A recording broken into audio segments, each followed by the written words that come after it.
Héros TV 34, Olivier Ventura, nous sommes à Pézenas. On vient d'assister à la conférence de presse de lancement de la saison culturelle 2022.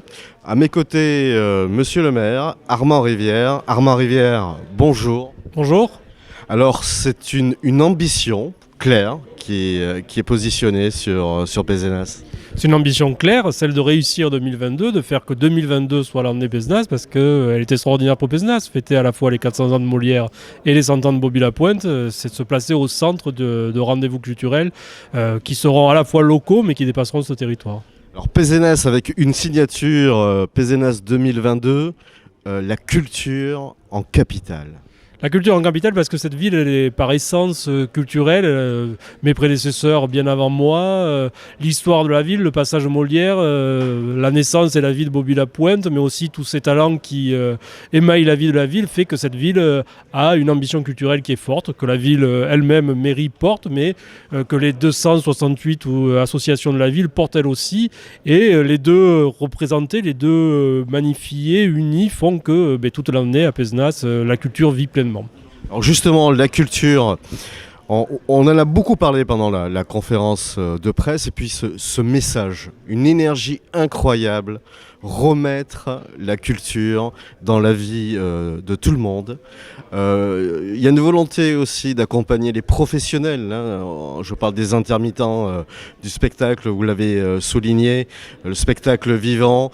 On a l'impression que vous avez décidé que Pézenas va devenir cette lumière en Occitanie qui va porter la culture, qui va tirer le département de l'Hérault et inscrire des lettres de noblesse. Effectivement, après 2 ans sanitairement compliqués où, nous le savons, les artistes n'ont pas pu jouer, produire comme ils le souhaitaient, il nous semble que 2022 c'est l'année de la relance culturelle et que cette relance culturelle passe par Pézenas. Nous-mêmes, nous y prenons notre part en produisant des spectacles, en produisant des représentations, en faisant en sorte que cette année 2022 ait du corps, mais aussi parce qu'il y a des créations artistiques propres et que nous sommes aujourd'hui, nous élus, services culturels, les VRP de ces créations-là pour qu'elles soient à la fois produites à Pézenas mais produites dans d'autres villes de l'Hérault, de l'Occitanie ou de France, parce que le talent de Pézenas, il peut s'exporter. Voilà, le talent, vous parlez de talent, justement, les talents vont venir sur le Picénois, dans l'Hérault, avec entre autres un grand monsieur de la comédie française, Francis Perrin. Nous avons, Francis Perrin qui vient faire une création spécifique pour Pézenas sur Molière et Pézenas. C'est du coup le parrain de cette année Molière, même si nous l'avons vu, nous aurons d'autres marraines pour le festival Molière. C'est ça aussi l'ambition de Pézenas. C'est à la fois de produire et de se produire à l'extérieur et d'attirer aussi des noms, des comédiens talentueux pour venir faire leur présentation à Pézenas.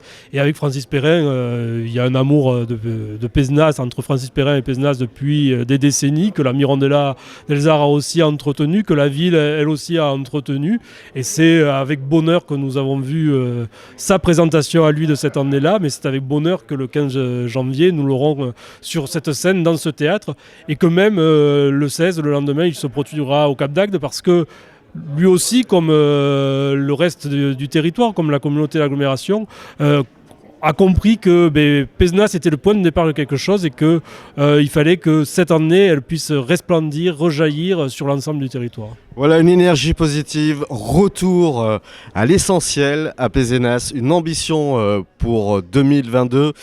Et une question un peu personnelle, Armand Rivière. Quelle est votre chanson préférée de Bobby-Lapointe ? Ça va, ça vient. Ça va, ça vient. Merci à vous.